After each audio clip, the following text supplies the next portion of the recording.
Coffee, സ്നാക്സോ, ice cream, വെള്ളവട്ട തുടങ്ങിയ എല്ലാ ലഘുഭക്ഷണങ്ങളും എന്റെ യാത്രയിൽ നമുക്ക് നേരിട്ട് അവിടെ നിന്ന് വാങ്ങാം. പിന്നെ ഒരു 100 രൂപയ്ക്ക് ഒരു ട്രഡീഷണൽ മീൽസ് അവർ സെർവ് ചെയ്യുന്നുണ്ട്. അതിന്റെ ടോക്കണൊക്കെ നിങ്ങളുടെ അടുത്ത് വന്നവർ തരും.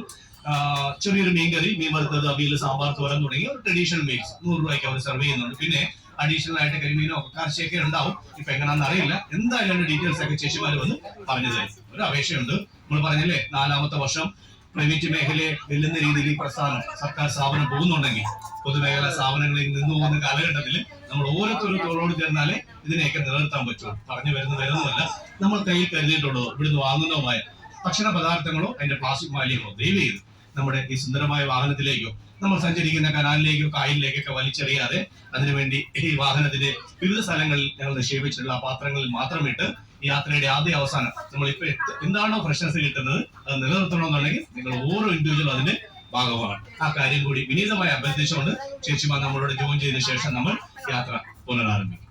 Thank you.